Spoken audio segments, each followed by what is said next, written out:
वंशी विभूषितकरान् नवनीरदाभात् पीताम्बरात् अरुणबिम्बफलादरोष्ठात् पूर्णेन्दुसुन्दरमुखात् अरविन्दनेत्रात् कृष्णात् परं किमपि तत्त्वम् अहं न जाने।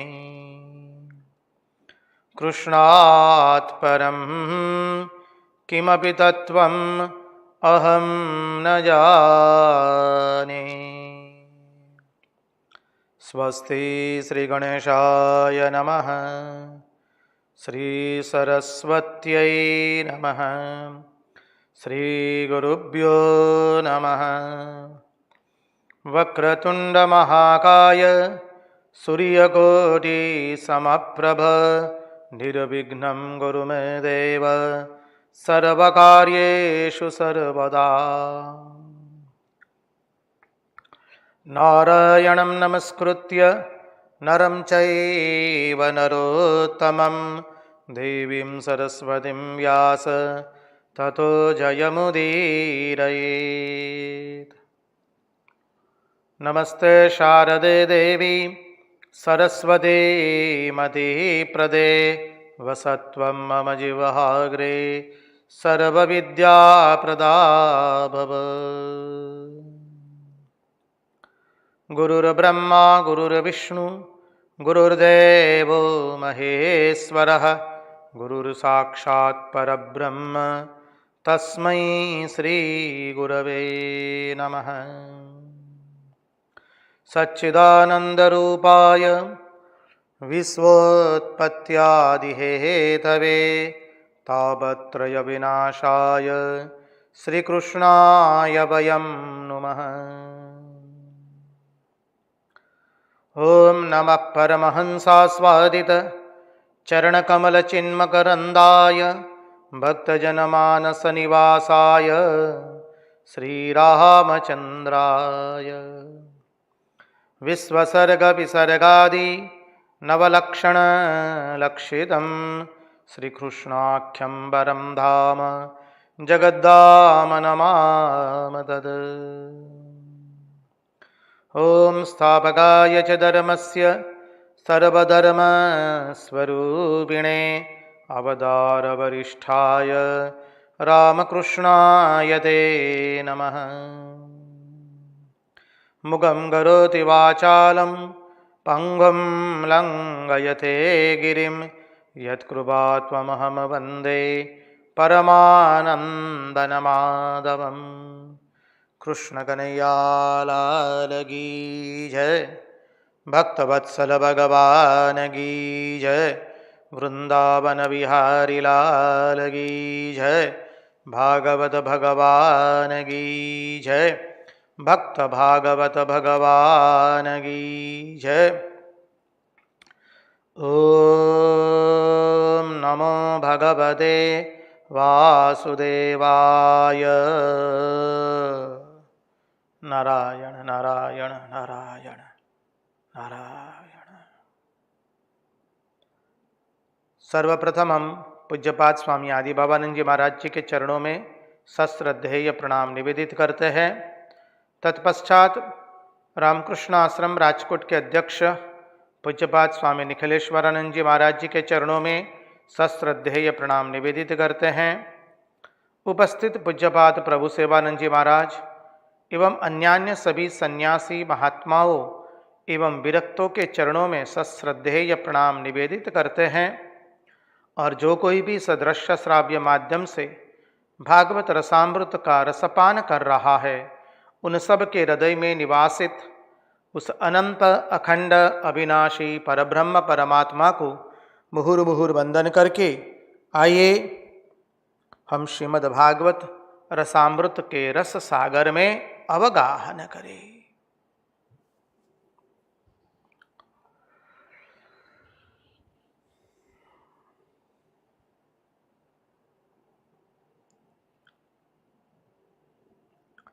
योऽन्तः प्रविश्य मम वाचमिमां प्रसुप्ताम् सञ्जीवयत्नखिलशक्तिधरस्वधाम्ना अन्यांश्च हस्तचरणश्रवणत्वगादीन् प्राणान्नमो भगवते पुरुषाय तुभ्यम्। कृष्णाय वासुदेवाय हरये परमात्मने प्रणतक्लेशनाशाय गोविन्दाय नमो नमः। नारायण नारायण नारायण नारायण। आइए तो हम परमहंस शिरोमणि भगवान शुकदेव जी महाराज जी के चरणारविंदों का आश्रय लेकर के भागवत के एकादश स्कंद के पंचम अध्याय के अंतिम भाग का दर्शन करें।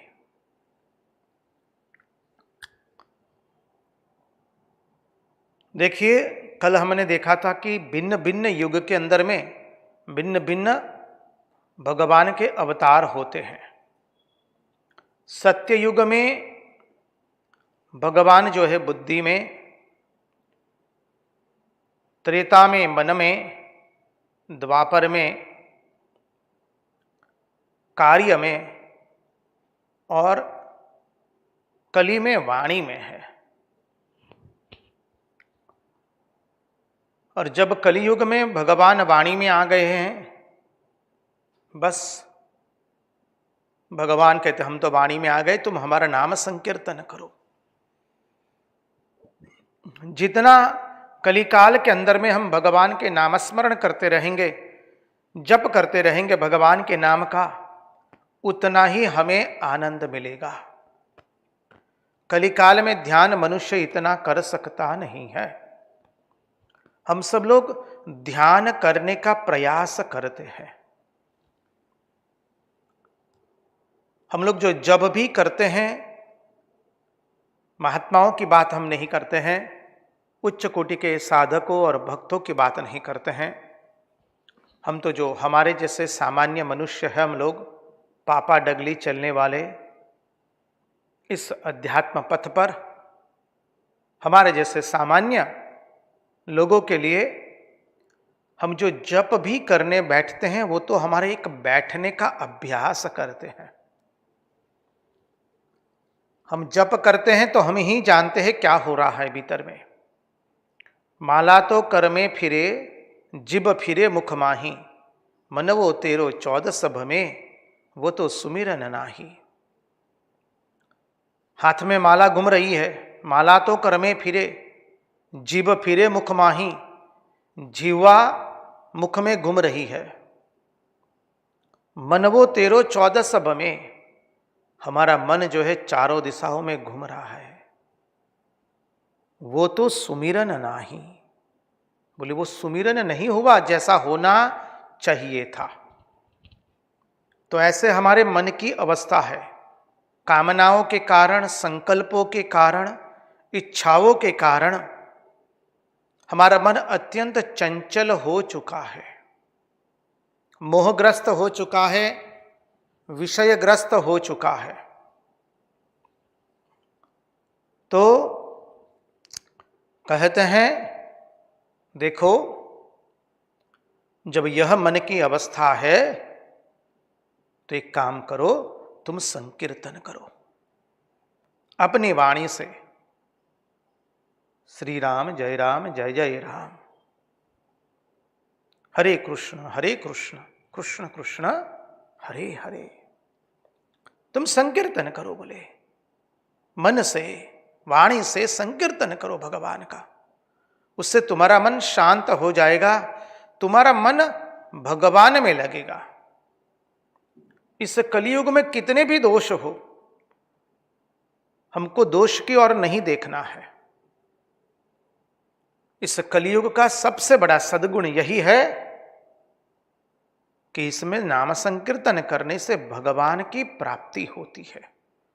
हमारा मन भगवान में लगता है, भगवान की लीला कथा सुनेंगे, भगवान की नाम गुणगान करेंगे, भगवान की लीला माधुरी सुनेंगे, इस कली काल में भगवान की कथा सुनेंगे कर्णों के माध्यम से तो हमारा हृदय द्रवित होता है भगवान के पीछे, और धीरे धीरे इस द्रवित हृदय में भगवान का आविर्भाव होता है।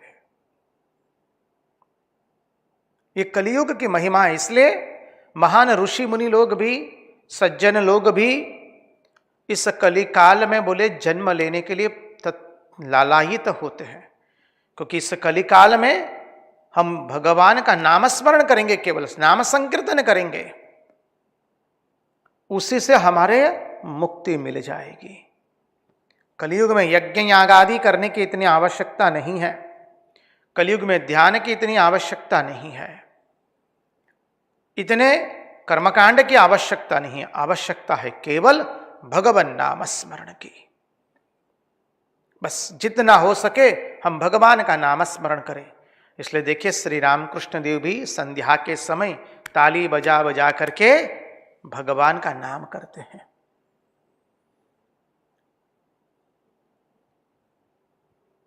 तोतापुरी उनकी ठट्ठा मस्करी करते हुए, व्यंग करते हुए कहते हैं, अरे ये रोटी काहे को थेप रहे हो। श्री रामकृष्ण देव मां की भजना कर रहे, ताली बजा बजा करके। समझिए, ये नाम संकीर्तन का महात्म्य है, ये कलियुग की विशेषता है। यहां हम केवल नाम संकीर्तन से इस भवसागर को पार कर जाएंगे। नाम संकीर्तन के आश्रय से भगवान के चरणों में हमें भगवद भक्ति प्राप्त होगी। आगे का श्लोक ले, न ययतः परमो लाभो देहिनां राम्यतामिह यतो विन्देत परमां शांतिं नश्यति संस्रुतिः। न हयतः परमो लाभो देहिनां भ्राम्यतामिह यतो विन्देत परमां शांतिं नश्यति संस्रुतिः। जो जीव इस संसार सागर में भटक रहे हैं उनके लिए इससे बढ़कर के और कोई लाभ नहीं है। कौन सा लाभ? बोले भगवान नाम स्मरण करके भगवत प्राप्ति में करना। जितना हो सके नाम स्मरण करते जाइए। जतावता स्नान के खान पाने वड़ी उठता बैसता काम टाणे सदा ऊंघमातम स्वप्ने यमस्त स्मरीले प्रति श्वास हे चित्त दत्त। मड़े ते खई मिष्ट हो के कदन्न रहबू पड़ी वाड़ महले के असन्न भले चिथरा के रेशमी वस्त्र सूत स्मरीले प्रति श्वास हे चित्त दत्त। कहाँ जाय तू क्या थकी आवियो रे बड़ी जीवतों से सदा चिंतये रे बधु दुखदाई हरि नाम सत्य स्मरीले प्रति श्वास हे चित्त दत्त। पूज्य रंगदूत महाराज लिखते हैं, जतावता स्नान के खान पाने, उठते बैठते कहीं आते जाते, स्नान करते खाते पीते सोते स्वप्न में, सभी अवस्थाओं में ओ जीव तो केवल भगवान नाम स्मरण किए जा। अभ्यास बना लीजिए। हम सबको अभ्यास बनाना है कि हमारा मन काम करता रहे लेकिन भीतर ही भीतर हमारा भगवान का नाम स्मरण होता रहे। हम देखे हैं ऐसे महात्माओं को, देखे हैं सब काम कर रहे हैं लेकिन भीतर ही भीतर जप भी चल रहा है। श्री रामकृष्ण देव के अंतरंग सन्यासी शिष्य पूज्यपाद ब्रह्मानंद जी महाराज भी यही दृष्टि हमको देते हैं। देखिए, हम जो कुछ काम करते हैं उसमें 100% मन बहुत कम जगह लगाना पड़ता है। वाहन चला रहे हैं, सब्जी काट रहे हैं, रसोई बना रहे, झाड़ू लगा रहे, पोछा कर लगा रहे हैं, कपड़े धो रहे हैं, खेती का कार्य कर रहे हैं, कोई रिपेयरिंग का कार्य कर रहे हैं, श्रम का कुछ भी कार्य कर रहे हैं। अरे आप अपने सिस्टम पर बैठ करके, कंप्यूटर पर बैठ करके कुछ कार्य कर रहे हैं, अधिकांश समय 100% मन लगाने की आवश्यकता नहीं होती है। और जहां 100% हम मन नहीं लगाते हैं, वहां हमारा मन सब समय दूसरे से बातचीत करता रहता है। बस उसी अवधि को पकड़ना है, उसी का अभ्यास करना है। जब हम कार्य कर रहे हैं तब हमारा मन न जाने कितने कितने विचार कर रहे हैं, भूतकाल के, भविष्य की कल्पना बना करके हम अपने ही मन में व्यक्तियों के साथ बातचीत कर रहे हैं। एक व्यक्ति ने कहा कि महाराज यदि छवि ले ली जाए मन की तो लगेगा जैसे कोई पागल आदमी है। अरे कई बार तो व्यक्ति मन ही मन बातचीत करते करते इतना मशगूल हो जाता है, वो बातचीत उसके मुंह पर जोरों से आ जाती है।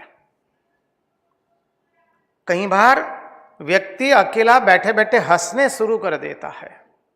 क्या होता है ये सब हम लोगों का?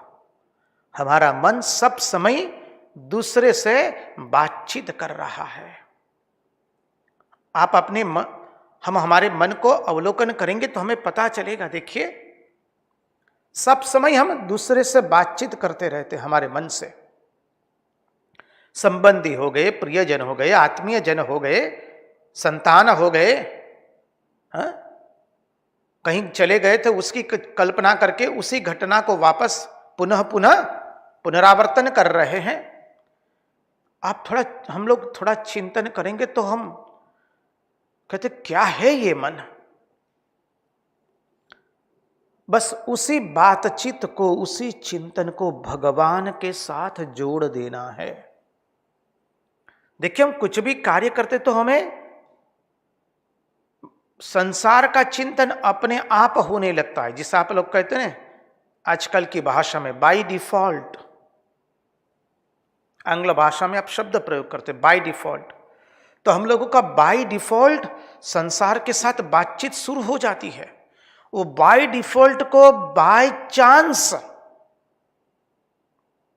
पहले बाय चांस बनाना है, बाय चांस बना बना करके भगवान के साथ जोड़ देना है। और अभ्यास करते करते करते वह बाय डिफॉल्ट हो जाएगा। इसलिए भगवान श्री कृष्ण कहते हैं अभ्यास कैसे करना है? अभ्यासेन तु कौन्तेय वैराग्येण च गृह्यते। अभ्यास एवं वैराग्य से हमें वो करना है। आज किए कल छोड़ दिए ऐसा नहीं चलेगा। सतु दीर्घ कालेन निरंतर सत्कार्य दृढ़ सेवितो भूमि ही। निरंतर अभ्यास कीजिए, उसके लिए वैराग्य की आवश्यकता है। वैराग्य के लिए विवेक जगना चाहिए। उसीलिए कहा अरे विवेक जगाओ। देखिए, हम लोगों के और महापुरुषों के बीच में पार्थक्य क्या है? हम लोगों में विवेक नहीं होता है। परिणाम स्वरूप हम जब किसी से जुड़ जाते हैं, कोई सांसारिक प्रवृत्ति में मग्न हो गए, फिर वहां से हम बाहर निकल नहीं आ पाते हैं। कोई संसार के चिंतन में घुस गए तो वहां से हम बाहर नहीं आ पाते हैं। क्यों नहीं आ पाते हैं? विवेक के अभाव के कारण। और ये विवेक कैसे बढ़े? श्री राम कृष्ण देव कहते हैं सब समय वस्तु विचार करना, ईश्वर ही सत्य, बाकी सब असत्य है। रुपये पैसे से क्या मिलेगा? रहने को घर मिलेगा, खाने को अन्न मिलेगा, पहनने को वस्त्र मिलेगा, लेकिन भगवान मिलने वाले नहीं हैं। तो रुपया पैसा हमारे जीवन का उद्देश्य हो सकता नहीं है। तो बोले इस कलिकाल में तुम चिंता मत करो, तुम्हारा मन सब समय दूसरे से बातचीत करता रहता है, घबराओ मत, वहीं पर भगवान नाम स्मरण शुरू कर दो। श्री राम जय जय राम, अयोध्या ना प्यारा राजा राम, दशरथ नंदन राजा राम, श्री राम जय जय राम। संकीर्तन करते करते काम करते जाइए, भोजन पका रहे भजन करते करते भोजन पकाइए, थक जाते तो मनी मन भगवान नाम स्मरण कीजिए, मनी मन बातचीत शुरू कर दीजिए। यह अद्भुत उपाय बताया है महात्माओं ने। बोले करते करते क्या हो जाएगा, ऐसा अनुभव होगा कि हम सब समय भगवान के साथ हैं, हम सब समय भगवान के सानिध्य में है, उसका अनुभव होगा। तो कहते संकीर्तन से ही परमात्मा की प्राप्ति होती है। नाम संकीर्तनम यस्य सर्व पाप प्रणाशनम प्रणामो दुख समनस्तु। भागवत में आता है, नाम संकीर्तनम यस्य सर्व पाप प्रणाशनम। नाम संकीर्तन करते करते हमारे सब पाप जल जाएंगे। इसलिए नाम संकीर्तन की महिमा बताई है और कहे कि जन्म जन्मांतर के संसार चक्र से हम छूट जाएंगे। इसलिए महात्मा लोग बताते संसार कोई ईंट पत्थरों का नहीं बना है, संसार कोई सोना चांदी का नहीं बना है। संसार का अर्थ क्या है? संसार का अर्थ है अपने में पापी और पुण्यात्मा पना आना, अपने में सुखी और दुखी पना आना, स्वयं के अंदर में यह भाव आना कि हम सुखी है दुखी है, हम पुण्यशाली हम पापात्मा है, और एक योनि से दूसरे योनि में भटकते रहना।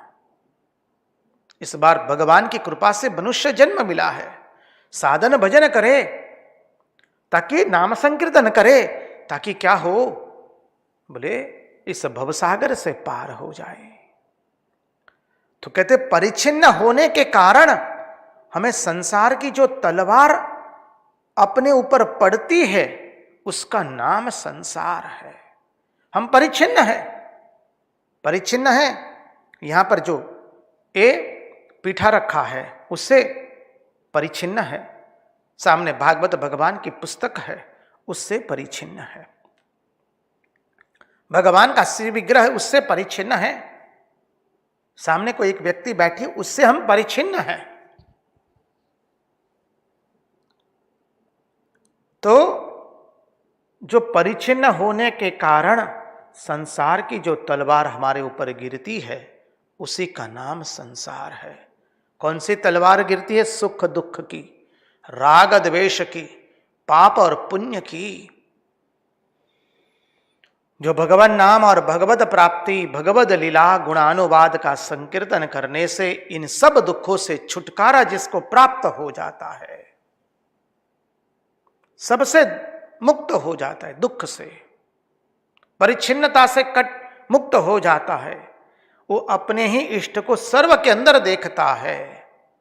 बस तो क्या हो गया, जब अपरिच्छिन्नता प्राप्त हो गई तो वो आनंद से थई थई करके नृत्य करता है। इसलिए इस योग में हम लोगों के लिए नाम संकीर्तन ही सर्वश्रेष्ठ साधन है। हम लोग कोई बुरे युग में नहीं है, चिंता मत कीजिए, ऐसा मत सोचिए हम बुरे युग में आए हैं।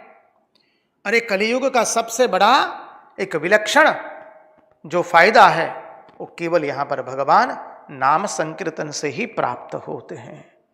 श्रीमन्नारायण नारायण नारायण, श्रीमन्नारायण श्रीमन्नारायण, श्रीमन्नारायण नारायण नारायण। आगे भागवतकार कहते हैं ताम्रपर्णी नदी, कृतमाला नदी, पयस्विनी नदी, अरे महापुण्या कावेरी नदी में जहाँ बहती है वहाँ पर स्नान करने से हमारे हृदय में भक्ति का संचार होता है। महानदी, महानदी में स्नान करने से, कावेरी में स्नान करने से, इन नदियों का जो लोग जल पीते हैं वो प्राय भक्त होते हैं। इसलिए कहा ना, उत्पन्न में द्रविड़ देशा, तो वो लोग प्राय भक्त होते हैं। अभी अलग अलग नदियों का जल सेवन करने से क्या होता है, महात्मा लोग समझाते हैं, पंडित लोग, आचार्य लोग बताते हैं। गंगा जल का पान करने से हमारे हृदय में वैराग्य का संचार होता है। कावेरी, गोदावरी, ताम्रपर्णी नदी, महानदी, इस सब नदियों का जल पान करने से हमारे हृदय में भक्ति का संचार होता है। गंगा जी का जल पान करने से हमारे हृदय में वैराग्य का संचार होता है।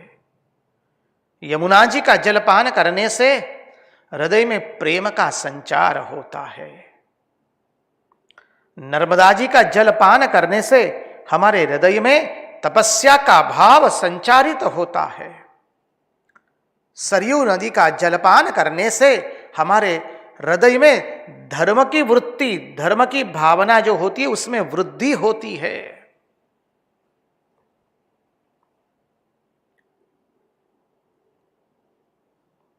प्रत्येक नदियों का जलपान करने से क्या क्या महत्व है, वो अत्यंत महत्वपूर्ण है। तो कहते जो कर्तव्य से ऊपर उठकर भेद बुद्धि और कृत्य को छोड़ करके, भेद बुद्धि नहीं रही, अब अपरिच्छिन्न हो गए। कहा ने परिच्छिन्नता की तलवार लटक रही थी, तो परिच्छिन्नता की तलवार हमने काट दी, अब अपरिच्छिन्नता में आ गए, तो अब भेद बुद्धि नहीं रही।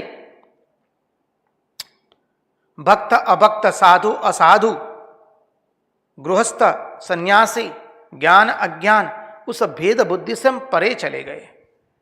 भेद बुद्धि कृत्य को छोड़ करके सर्वात्मना भाव से यदि हम जो भगवान की भजन करता है, जो भगवान की शरण में जाता है, उसके लिए भागवतकार कहते हैं उन लोगों के लिए ना देवता का ऋण है, न मातृपितृ ऋण है, ना ऋषियों का ऋण है, न भूत ऋण है, न ज्येष्ठ एवं कनिष्ठों का कोई ऋण है, न समाज का कोई ऋण है, न मातृ पितृ ऋण है।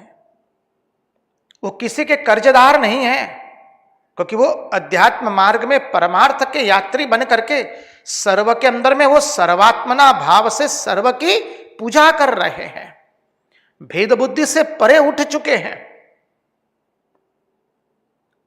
अब उनके लिए वेद पढ़ने की कोई आवश्यकता नहीं है। अयम में हस्तो भगवान, अयम में भगवत्तरः, वो सब पाठ करने की कोई आवश्यकता नहीं है। तच्चयोरावृणीमहे गातुं यज्ञाय गातुं यज्ञपतये, उसका पाठ करने की कोई आवश्यकता नहीं है। वेदो नित्यमधीयताम उनके लिए नहीं है, उनके लिए वेद पढ़ने की कोई आवश्यकता नहीं है, जरूरत नहीं है। देव पूजन करने की भी जरूरत नहीं है। श्री रामकृष्ण देव कहते हैं, गृहस्थ की बहू जब अब उसके पेट में जब बच्चा होता है तो सासू मां उस मातृरूपा नारी के कार्य कम कर देती है, और जब बच्चा हो जाता है, प्रसव होकर के बच्चे का जन्म होता है, फिर वो मातृरूपा नारी केवल संतान को लेकर के रहती है। उनके लिए अब दूसरा कोई कार्य नहीं है। संध्या का लय गायत्री में हो गया, गायत्री का लय ओमकार में हो गया है। लेकिन देखिए, कहते हैं ऐसे लोग संसार के या किसी के ऋणी नहीं है, लेकिन ऐसा मत समझिए ऐसे लोगों से भी कोई गलती नहीं हो सकती है। कोई धुए तुलसी पत्ते तो नहीं है। जो इस प्रकार भगवान का भजन करता है उससे भी कभी न कभी गलती हो जाती है। अनजाने में गलतियां सब में होती है, सबसे होती है।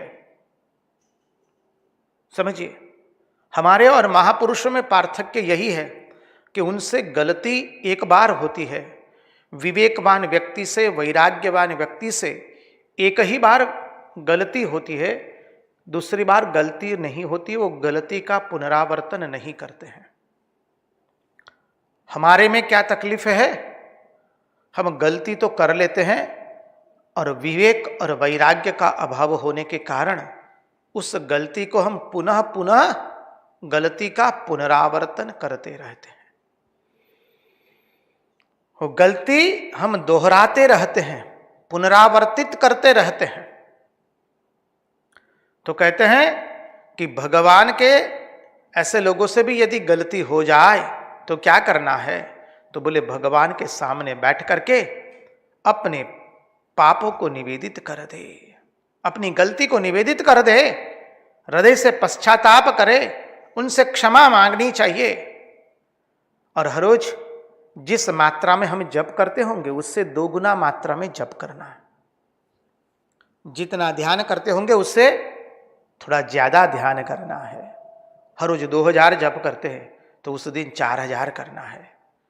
हर रोज 5000 करने तो उस दिन 10,000 करना है। भगवान से क्षमा मांगनी है। 1 घंटा ध्यान करते तो उस दिन 2 घंटा ध्यान करना है। देखिए, भक्त की गलती भक्ति से ही दूर होती है। वो कोई प्रायश्चित रूप कर्म करने से भक्त की गलती दूर होती नहीं है। सिद्धांत का हम सावधान होकर श्रवण करें। भक्त की गलती भक्ति से ही दूर होती है, प्रायश्चित से दूर होती नहीं है। इसलिए वैष्णव धर्म, शुद्ध भागवत धर्म का यह सिद्धांत है कि भक्ति से कर्म कलाप का संबंध ज्यादा नहीं है। भक्ति से कर्म कलाप का संबंध ज्यादा नहीं है। यदि हमसे कोई गलत कार्य हो गया है, कोई भूल हो गई है, तो हमें प्रायश्चित नहीं करना है, उसकी जगह हम भगवान की भक्ति करेंगे।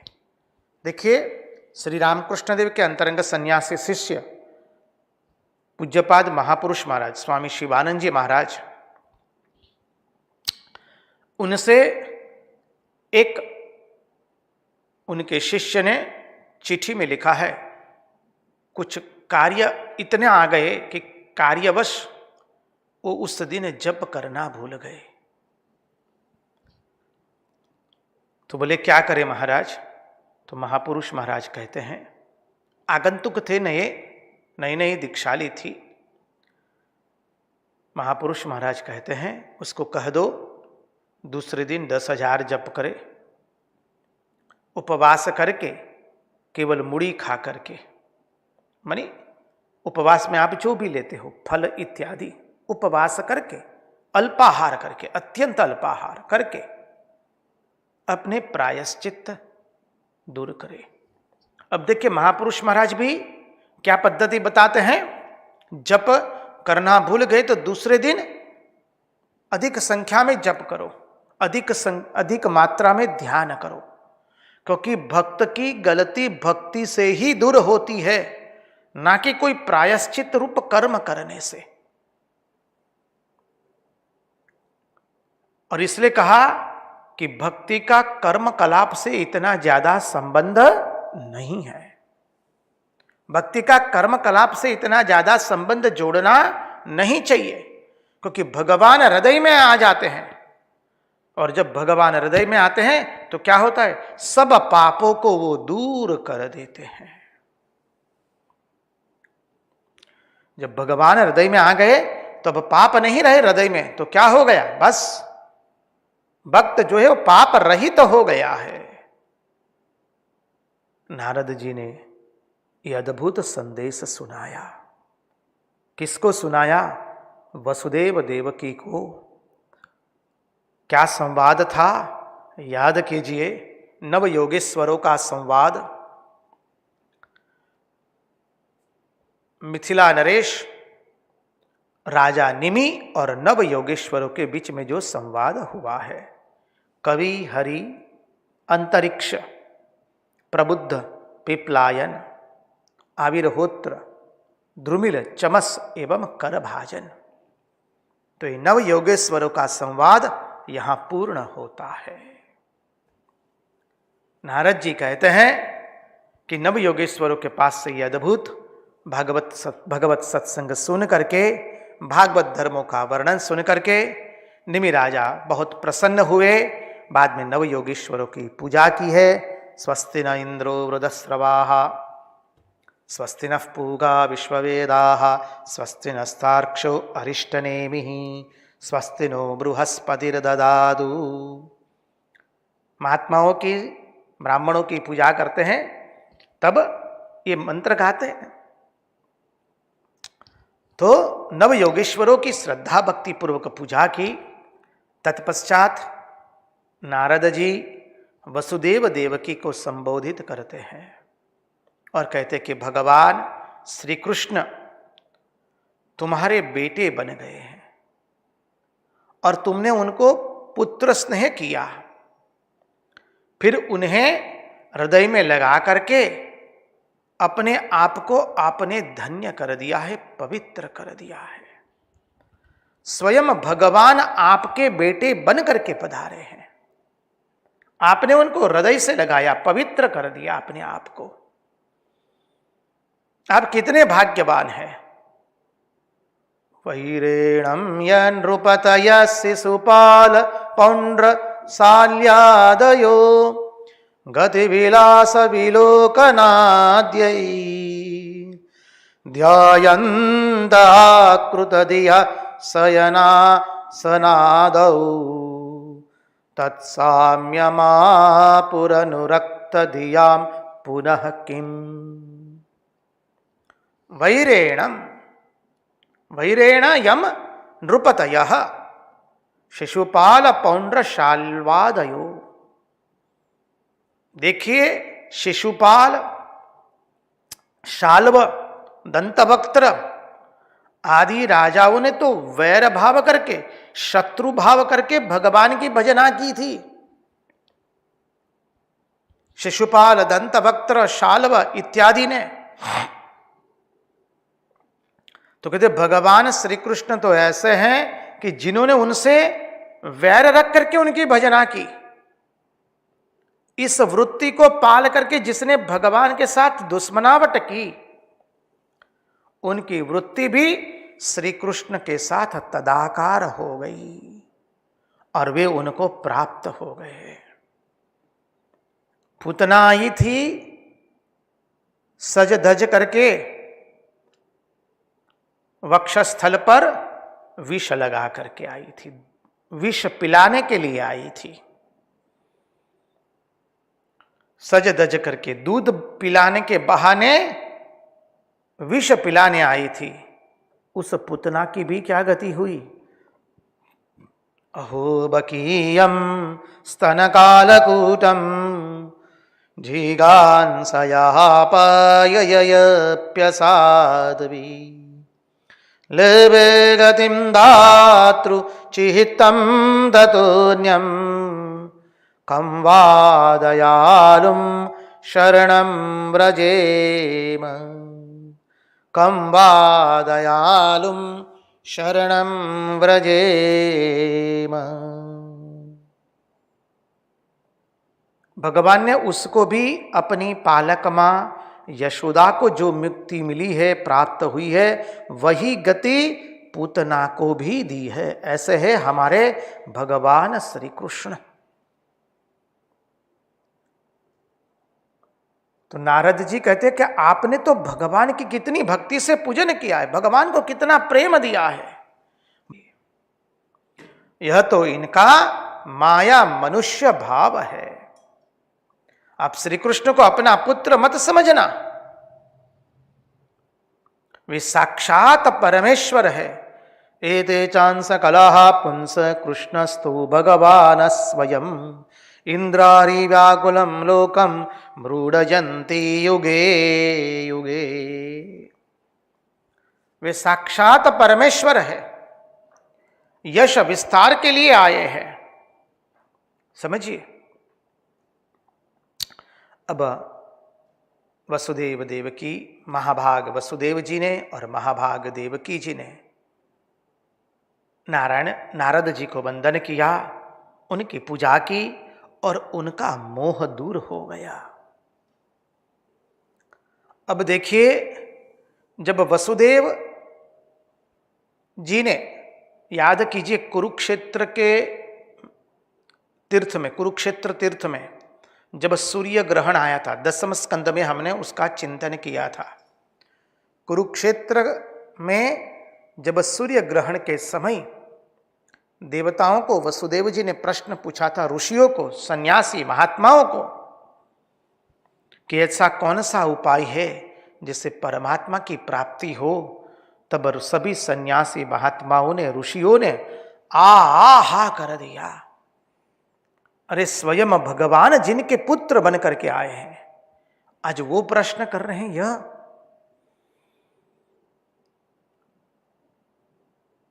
देवता मानी महात्माओं ने, ऋषियों ने, आचार्यों ने उनको उत्तर दिया। उनको संतोष नहीं हुआ है, उनका मोह भंग नहीं हुआ है।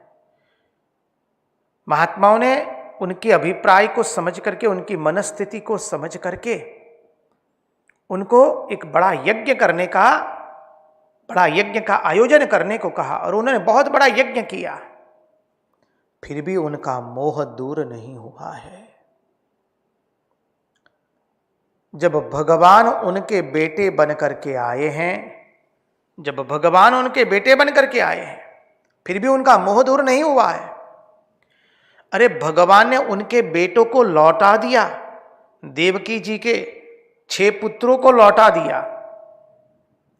तब कि कहा वसुदेव देवकी ने कि तुम ही ब्रह्म हो, तब भी उनका मोह दूर नहीं हुआ है।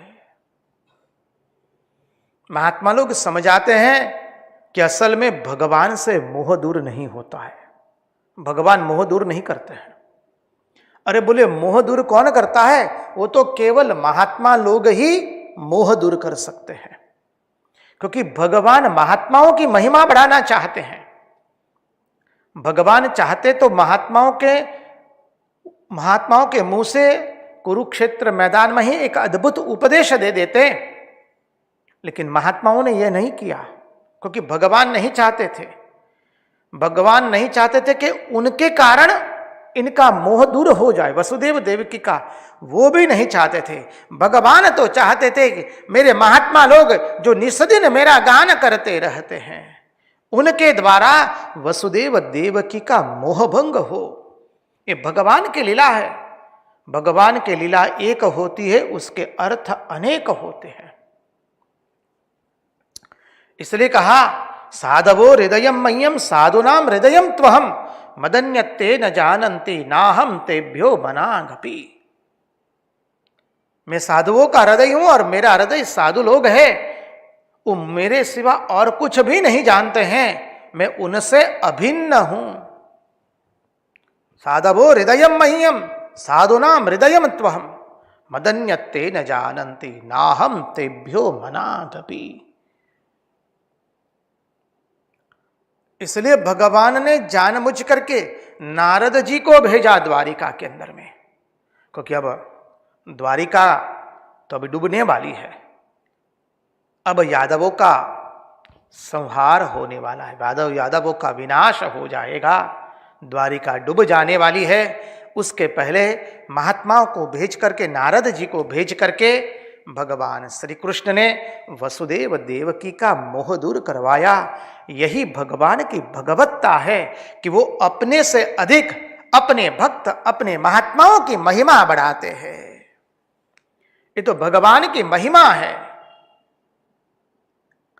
जब महात्मा मिलते हैं तो सत्संग होता है, सत्संग जब मिलता है तब मोह दूर होता है। इसलिए कहा कर सत्संग अभी से प्यारे, नहीं तो आखिर रोना है।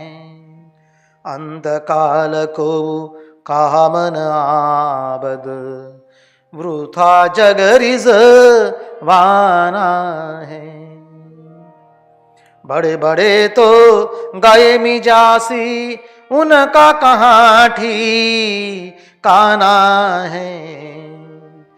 कर बहू से कुछ तैयारी, नहीं तो फिर पछताना है। पड़ा रहेगा महल खजाना, छोड़ त्रिया सुख जाना है।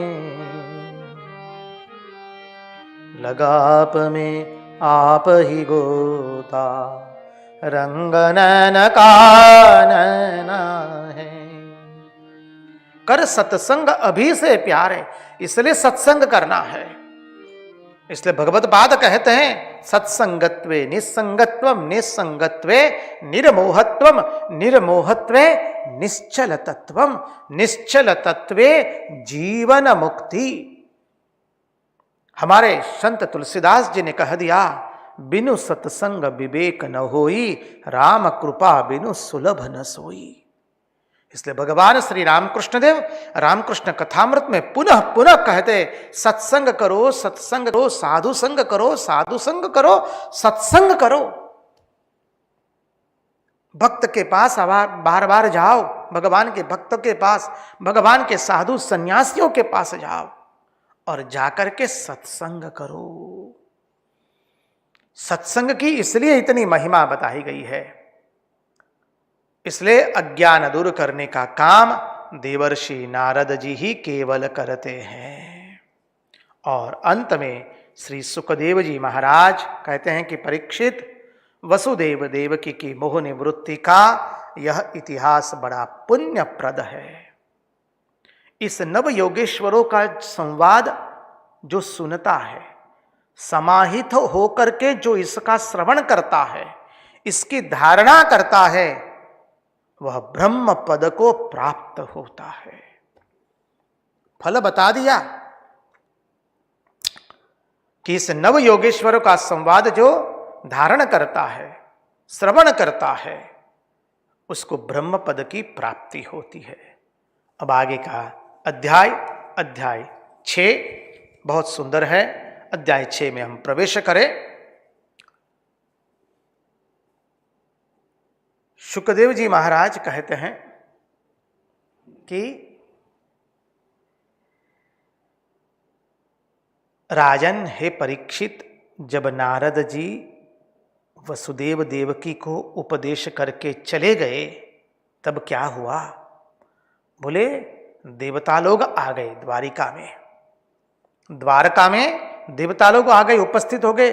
ब्रह्मा जी, सनकादिक, प्रजापति, सब के सब देवता, सभी देवताएं ब्रह्मा जी के साथ द्वारका में पुनः आए। बोले क्यों आए?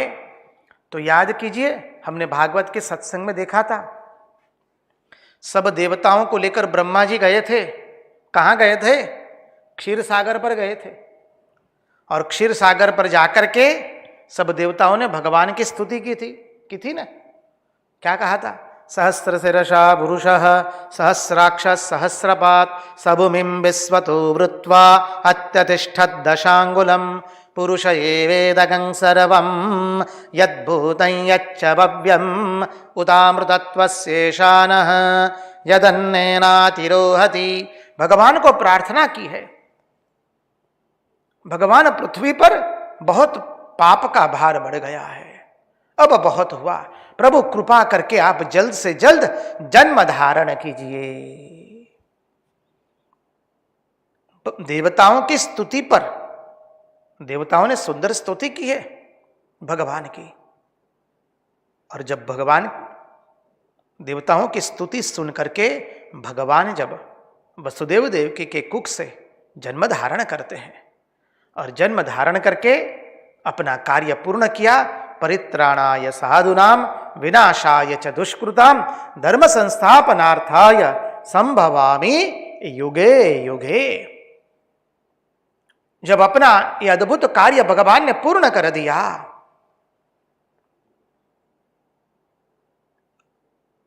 असुरों का विनाश कर दिया, भक्तों के हृदय में अद्भुत भक्ति प्रदान कर दी, आनंद प्रसारित कर दिया, साधु महात्माओं की रक्षा कर दी, गोपियों का अद्भुत आनंद प्रदान किया है, द्वारिकाधीश बन करके अद्भुत लीलाएं की है। कुरुक्षेत्र के रण मैदान में अर्जुन को अद्भुत गीता सुना दी है। समझिए, धर्म क्षेत्रे कुरुक्षेत्रे समवेता युजुत्सवः मामकाः पांडवाश्चैव किम कुर्वत संजय। भगवद गीता की शुरुआत तो यहां से होती है, महाभारत में निकला है, महाभारत से निकली है भगवद गीता। और अंतिम श्लोक क्या है? यत्र योगेश्वर कृष्णो यत्र पार्थो धनुर्धरः तत्र श्री विजयो बुधिर्द्रुता ध्रुवा नीतिर्मतिर्मम। भगवद गीता का प्रथम शब्द है धर्म और अंतिम शब्द है मम।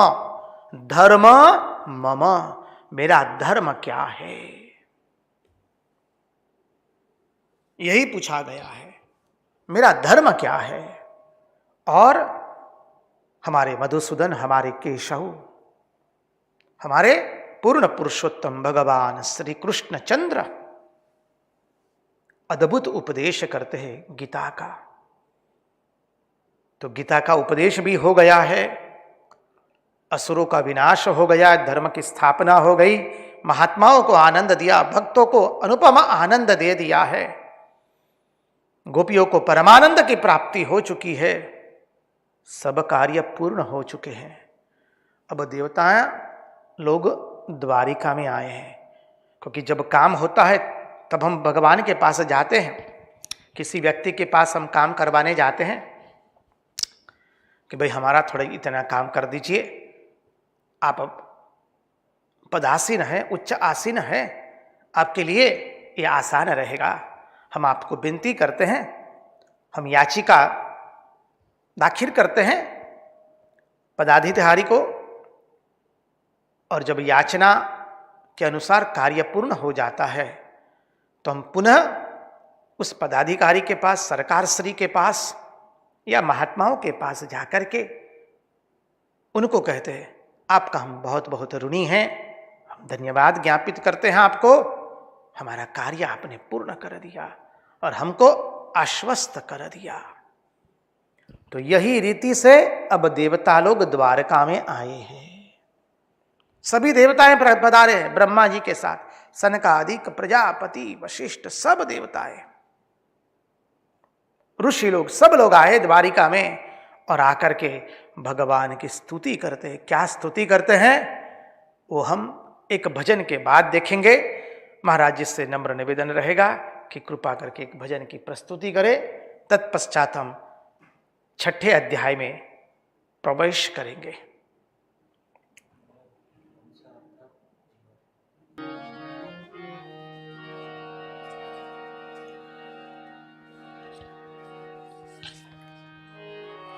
हंसा गए थे गुरुजी ना देश हंसा गए थे गुरुजी ना देश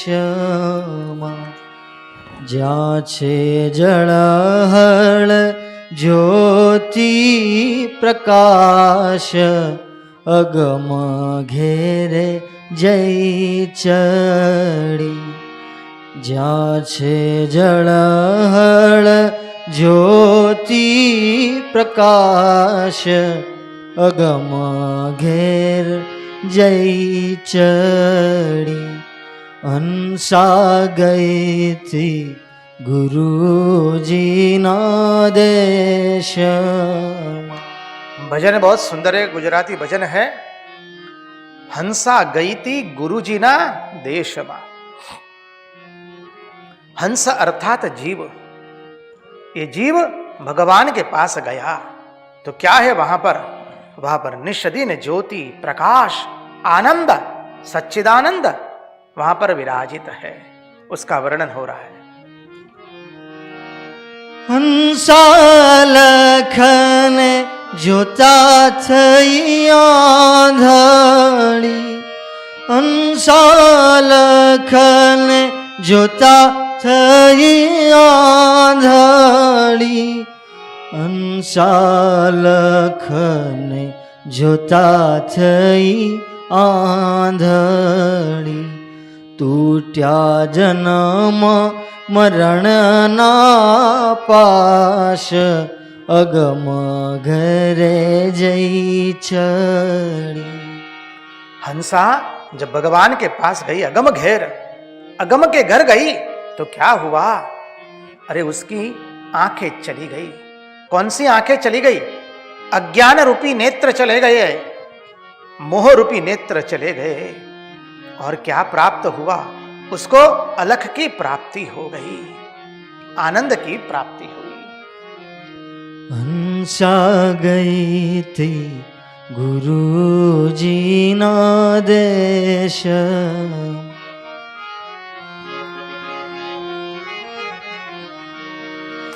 हंसा पांगली था तारे पर्वत हूँ चढ़ी। हंसा पांगली था तारे पर्वत हूँ चढ़ी। हंसा पांगली था तारे पर्वत हूँ चढ़ी। बहरी था सुना ब्रह्मनाद, अगम घेरे जई चढ़ी। कहते हैं भगवान का घर कहाँ है? अरे भगवान का घर तो तुर्य में है। तुर्य में तुर्य स्थिति को प्राप्त करना है। और वो कहाँ है? ऊपर है। तो बोले हम पर्वत पर चढ़ करके गए, अर्थात ऊर्ध्व गमन किया। हमने निम्न इंद्रियों से अपने आप को, अपने मन को ऊपर उठाया, तब परमात्मा की प्राप्ति हुई। और जब प्राप्ति हुई तो उसका वर्णन दूसरी पंक्ति में करते हैं। क्या है? पुनः एक बार। हंसा पांगली था तारे पर्वत हूँ चढ़ी।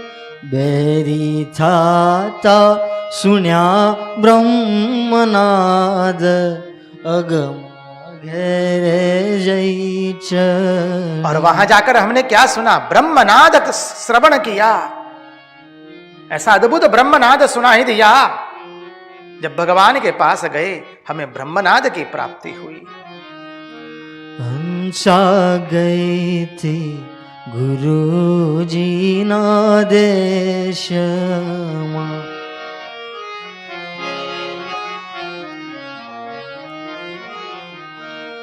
हंसा हाथ विना मेरू तोड़िया।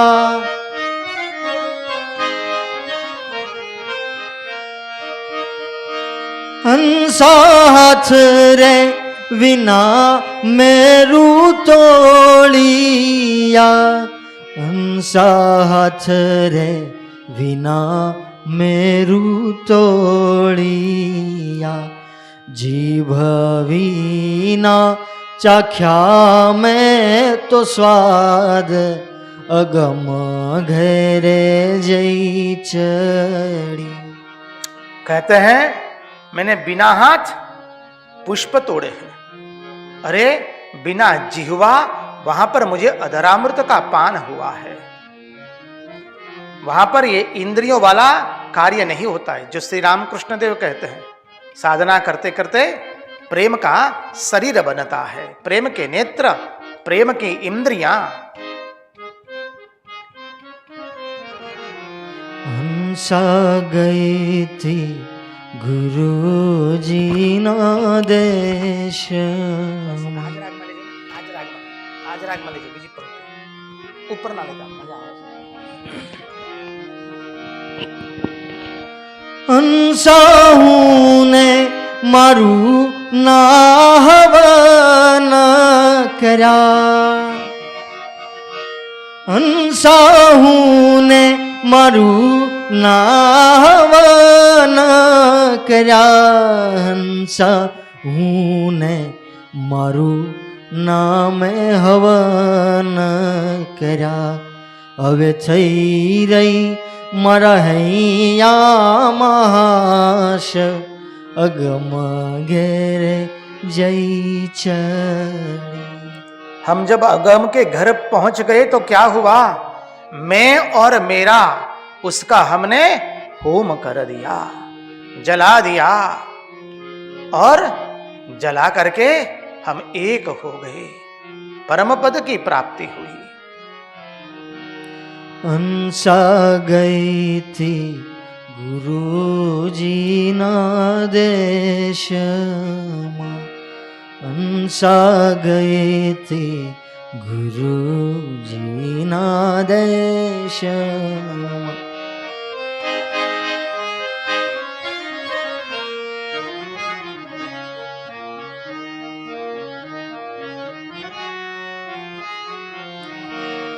हंसा शंकर मस्त स्वरूप मां, हंसा शंकर मस्त स्वरूप मां, हंसा शंकर मस्त स्वरूप मां।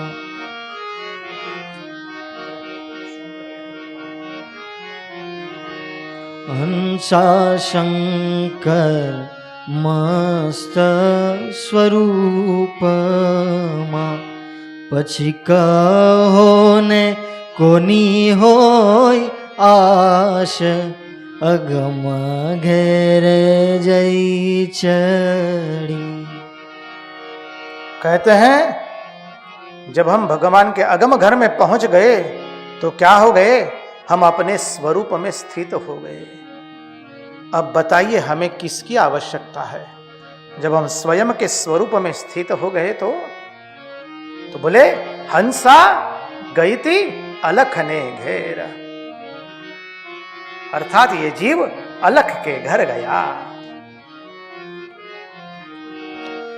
हंसा शंकर मस्त स्वरूप मां,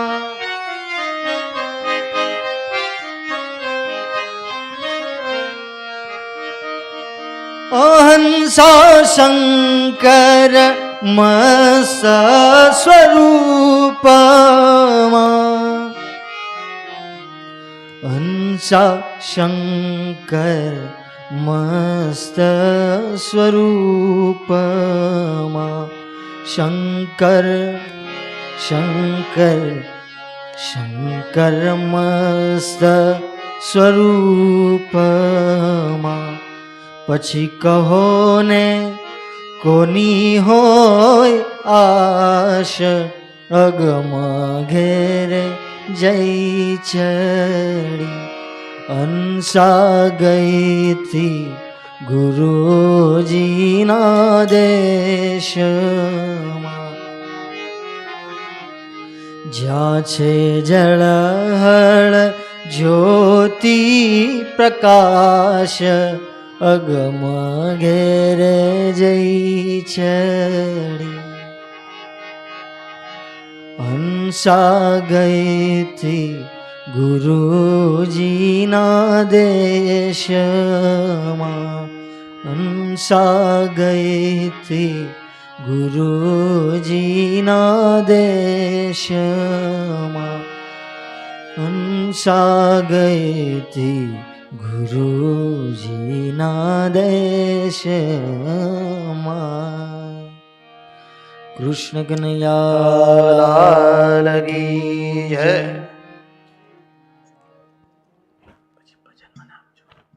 પછી ભજન મનાવજો।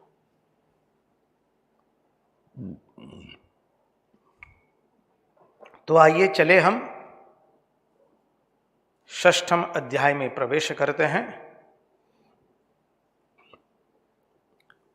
सब देवताएं आ गए, भगवान की स्तुति करने लगे कि प्रभु जिस कार्य की पूर्ति के लिए हमने आपसे प्रार्थना की थी, अभ्यर्थना की थी, वो कार्य पूर्ण हुआ है। अब यदि आप ठीक समझे तो अपने स्वधाम पुनः पधारिए। देवताएं स्तुति करते हैं, और जब देवताओं ने भगवान का दर्शन किया, श्री कृष्ण का, और उनकी स्तुति की, तो क्या अद्भुत स्तुति करते हैं। प्रभु हम अपनी बुद्धि, इंद्रिय, प्राण, मन और वाणी से आपके पादार विंद में विनीत है। हम सब लोग आपके श्री चरणों में पुनः पुनः वंदना करते हैं। कैसे? मन प्राण इंद्रिय सर्व से। बोले प्रभु, जिसका चिंतन करने से मुमुक्षुजन अपने अंतर हृदय में कर्ममयी उरूपाश से मुक्त हो जाते हैं, वह आप है। प्रभु आप है कौन? बोले जिनका चिंतन करने से मुमुक्षु लोग, जिनका चिंतन अपने हृदय में करते हैं और कर्म रूपी उरूपाश से मुक्त हो जाते हैं। हृदय कमल मध्य राजितम निर्विकल्पम सदसदखिल भेदातीतमेक स्वरूपम प्रकृति विकृति शून्यम नित्यम आनंद मूर्तिम विमल परमहंसम रामकृष्णम भजाम्यहम। जिनका मुमुक्षु लोग अपने हृदय में चिंतन करते हैं, ध्यान करते हैं और कर्म रूपी उरूपास से मुक्त हो जाते हैं। नाथ, हे हमारे सर्वस्व, हम आपके चरणों में पुनः पुनः आपके युगल पाद पद्मों में वंदन करते हैं। प्रभु, आप अपनी त्रिगुणमयी माया से इस सृष्टि का निर्माण करते हैं, इस सृष्टि का पालन करते हैं, पोषण करते हैं और उस त्रिगुणमयी माया से ही आप इसका संहार कर देते हैं। सृष्टि स्थिति विनाशानां शक्तिभूते सनातनी गुणाश्रये गुणमये नारायणी नमोस्तुते। देवता लोग आगे कहते हैं, आप अपने अव्यवहित सुख में अभिरत है। कैसा सुख है आपका? अव्यवहित, उसमें कोई व्यवधान नहीं होता है। अव्यवहित सुख में अभिरत है और अनवद्य है। क्या सुंदर शब्द प्रयोग करके देवता लोग भगवान की स्तुति करते हैं। यदि आपके पास भागवत का मूल भागवत हो, गीता प्रेस के अनुवाद का आपकी भाषा में, गुजराती, मराठी, हिंदी, तेलुगु, कन्नड़ा, मलयालम, उड़िया, बंग भाषा, जो भी आपकी भाषा हो, यदि न आती हो अपनी मातृभाषा तो आंग्ल भाषा यदि आती है तो आंग्ल भाषा में भी अनुवाद है। चेन्नई मठ से प्रकाशित हुआ है श्रीमद् भागवत। हमारे पूज्यपाद तपस्यानंद जी महाराज, उन्होंने बहुत सुंदर अनुवाद किया है आंग्ल भाषा में। Language is very lucid. और गीता प्रेस से भी श्रीमद् भागवत का अंग्रेजी अनुवाद निकला है। दोनों अच्छे हैं। जो भाषा आपको रुचे उस भाषा में पढ़िए। क्या सुंदर स्तुति है भागवत में। देवता लोग कहते हैं, प्रभु जो दुराशय है, जिनके अभिप्राय में दुष्टता भरी हुई है, समझिए, जो दुराशय है, जिसका आशय ही बुरा है, जिसके अभिप्राय में दुष्टता भरी है, मुंह में तो मधु है लेकिन भीतर में दुष्टता भरी है। Those who play diplomatic role, with their nearer and dearer one also, शुद्ध भाषा में बोले तो, सरल भाषा से देखने का प्रयास करें तो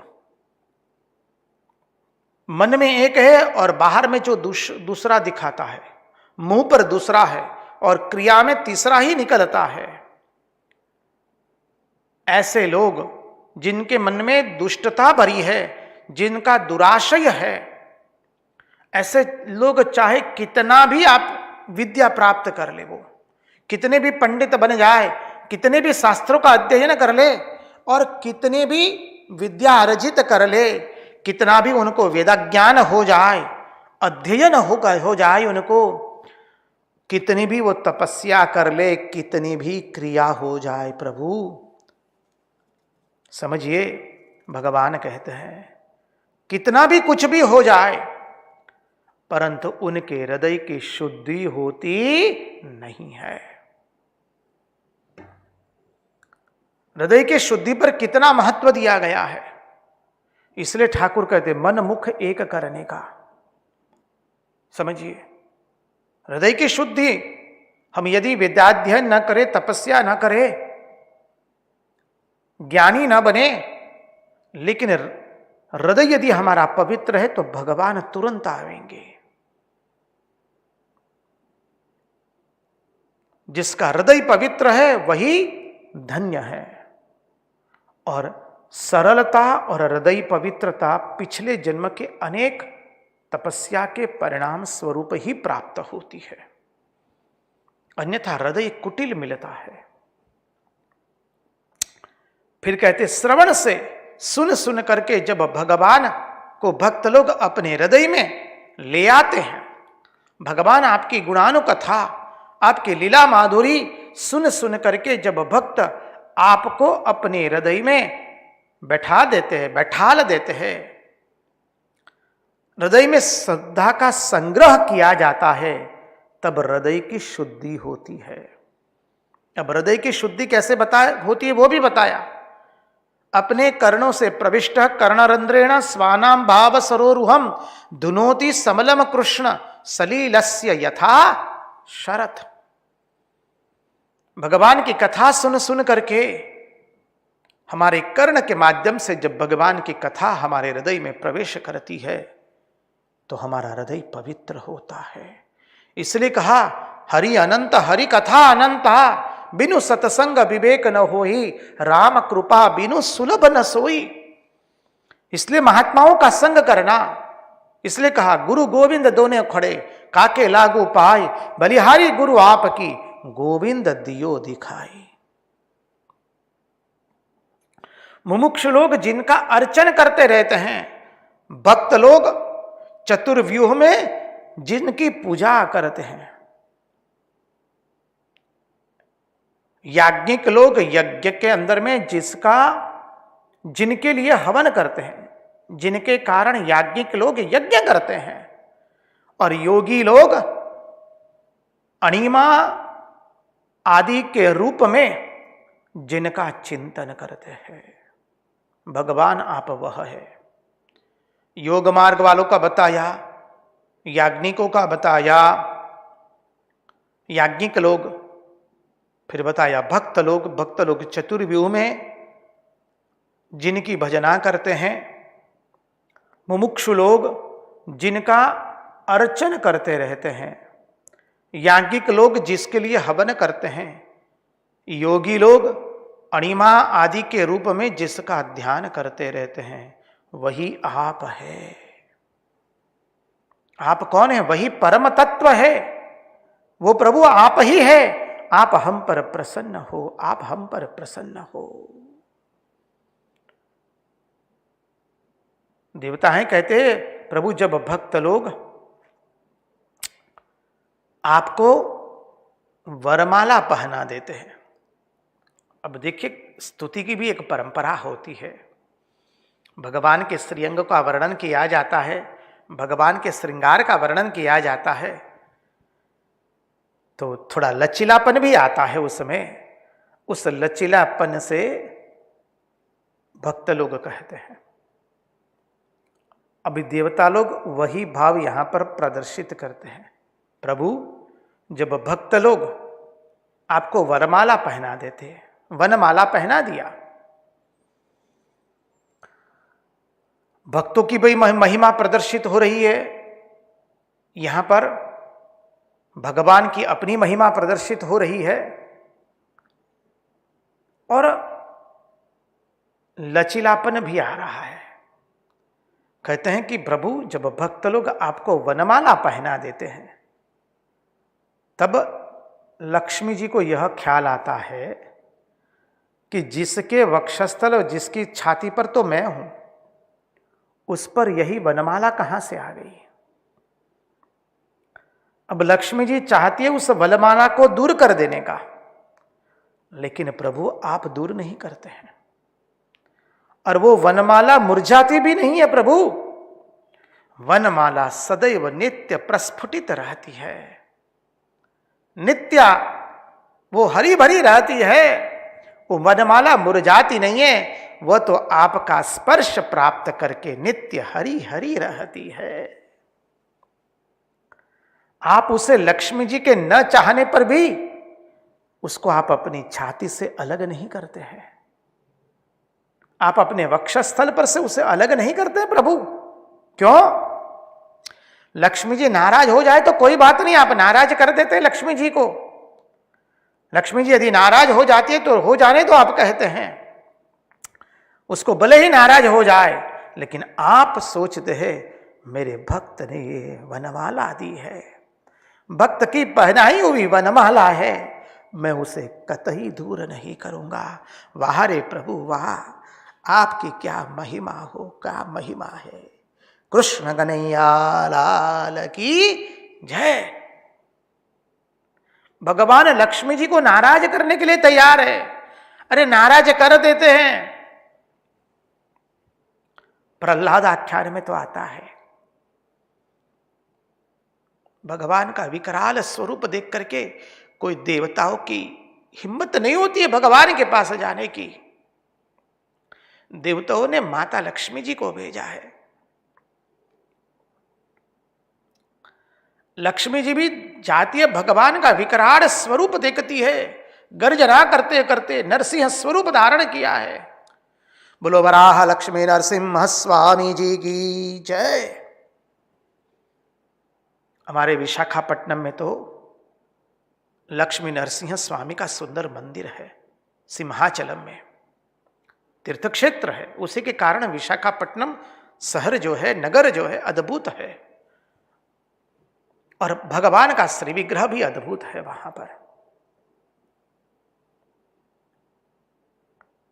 तो लक्ष्मी जी को जब भेजा गया भगवान के पास, लक्ष्मी जी भगवान का स्वरूप देखती है, घबरा जाती है।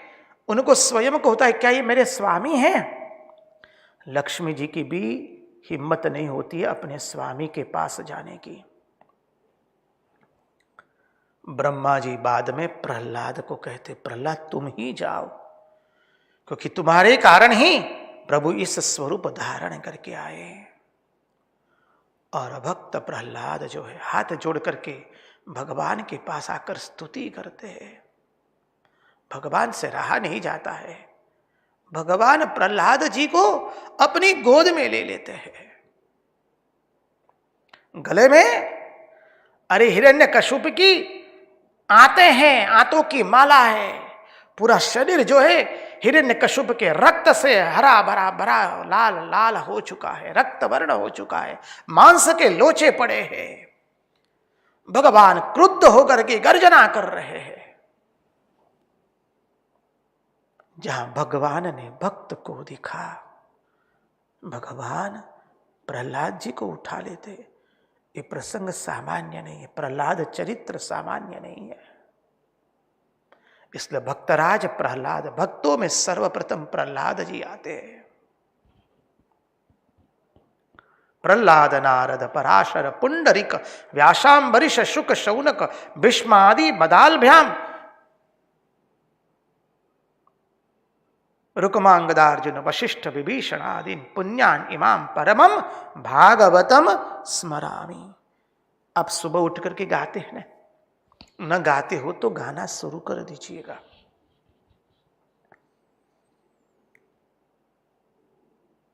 सुबह उठ करके परम भागवतों का स्मरण करते हैं वैष्णव लोग। तो यहां पर वही सिद्धांत देवताएं कहते, प्रभु भक्त ने आपको वनमाला पहना दी है। लक्ष्मी जी को पसंद नहीं है, वो चाहती है कि वक्षस्थल पर तो भगवान के वक्षस्थल पर हम ही रहे। लक्ष्मी जी नाराज हो जाते तो आप लक्ष्मी जी को नाराज कर देते हैं। लेकिन आप अपने भक्त की माल्यार्पण जो किया है भक्त ने, उस माला को आप दूर नहीं करते हैं। महात्मा लोग समझाते हैं, जब भी भगवान को हम प्रेम से माला बनाते हैं भगवान के लिए और भगवान को माला अर्पण करते हैं, तब यह भाव रखिए कि हमारे नाथ, हमारे सर्वस्व, हमारे प्रियति प्रियतम भगवान इस माला को कभी अपने वक्षस्थल से दूर नहीं करते हैं। चाहे लक्ष्मी जी नाराज भी हो जाए तो लक्ष्मी जी को नाराज कर देते हैं भगवान, समझिए। लेकिन भक्त की दी हुई माला भगवान दूर नहीं करते, और वो माला हरी भरी रहती है। आप भक्त वत्सल है, भक्तन के काज जोगी वे सदर्यो राज, सी बलिहारी रे।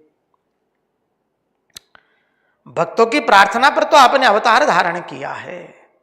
आपके चरण जो युगल पाद पद्म है वो हमारे हृदय में प्रतिष्ठित हो। आपके युगल पाद पद्म तो नौका है, संसार सागर को पार करने की नौका है। पग मने धोवा दो गुरु राय, रज तमारी चेतनवंती जीव शिव बनी जाए। प्रभु आपके युगल पाद पद्म तो संसार सागर पार करने की नौका है। हम आपके युगल पाद पद्म हमारे हृदय में धारण करते हैं और वे हमारे विषय वासना का विनाश कर देती है। इसलिए भगवान की पादुका का पूजन इतना महत्वपूर्ण है। भक्त लोग महात्मा की पादुकाओं की पूजन करते हैं, भगवान की पादुका की पूजन की जाती है। किस लिए? इसी के कारण। यह गंगा जी आपके कीर्ति का तीनों लोक में गान कर रही है, विस्तार कर रही है। मां गंगा जी तीनों लोक में आपकी कीर्ति का विस्तार कर रही है। ये काल आदि सब आपके अधीन है। कालात्मक परमेश्वर राम, आपके चरणारविंद हमारा मंगल करे। आपके चरणारविंद की हम पुनः पुनः वंदना करते हैं। प्रभु आप ही सृष्टि के कारण है, परम मूल कारण आप ही है। जन्माद्यस्य यतोन्वयादितरतश्चार्थेष्वभिज्ञस्वराट् तेने ब्रह्म हृदय आदि कवये मुह्यन्त यत् सूरयः तेजो वारी यथा। कितना सुंदर कहा है। तो जगत के परम मूल कारण प्रभु आप ही है, सृष्टि के आदि कारण आप ही है। आदि नारायण अनंत शयना सच्चिदानंदा सत्य नारायण आत्मा रामा आनंद रमण अच्युत केशव हरि नारायण भवभय हरणा वंदित चरणा भवभय हरणा वंदित चरणा रघुकुल भूषण राजीव लोचन आदि नारायण अनंत शयना सच्चिदानंदा सत्य नारायण आत्मा रामा आनंद रमणा अच्युत केशव हरि नारायण। कितना सुंदर है। देवता लोग इतनी अद्भुत स्तुति करते हैं। प्रभु आप ही इस सृष्टि के आदि कारण है, परम मूल कारण आप ही है। आपसे ही शक्ति प्राप्त होती है। आप ही के कारण वृक्ष नवपल्लित होते, वृक्ष फल देते हैं, लताएं पुष्प देती है, पौधे पुष्प देते हैं, सरिता वहन करती है, पर्वत ऊपर की ओर अग्रसर हो रहे, मनुष्य पशु पक्षी कीट स्थावर जंगम सब कुछ चल रहा है। आप ही के कारण, आप ही के कारण, आप ही से सबको शक्ति प्राप्त करके पुरुष सारी सृष्टि का संचालन करता है। आप ही से शक्ति प्राप्त करके परम पुरुष सृष्टि का संचालन करता है। परम पुरुष से भी परे हैं। आप सब में कैसे हैं? अनुगत है, अनुवृत है, अनुस्यूत है, अभिन्न निमित्तोपादान कारण है। जन्माद्यस्य यतोन्वयादितरत स्टार्थेष्वभिज्ञस्वराट् तेने ब्रह्म हृदय आदि कवये मुह्यन्ति यत् सूरयः तेजो वारि मृदां यथा विनिमयो यत्र त्रिसर्गो मृषा धाम्ना स्वेन सदा निरस्तकुहकं सत्यं परं धीमहि सत्यं परं धीमहि। आप सब में अनुगत है, अनुवृत है, अनुस्यूत है, स्थिर है। प्रभु अधिक तो क्या बताए, 16,108 पटरानियों के स्वामी होने के बावजूद भी उन पटरानियों का हाव भाव, कटाक्ष तथा काम बाण आपके अंदर किसी भी प्रकार का विकृति, किसी भी प्रकार की विकृति उत्पन्न नहीं कर सकते हैं। काम जिनके अधीन है, अरे जिनको देख के कामदेव लज्जित हो जाते हैं। इसलिए देवताएं स्तुति करते हुए कहते हैं, स्मायावलोककल वदर्शित भावहारी भ्रुमंडल प्रहित सौरत मंत्र सौंडैः पत्न्यस्तु षोडश सहस्र मनंग बाणैः यस्येन्द्रियं विमयितुं कर्णैर्विव्यः कर्णैर्न विभ्यव्यः।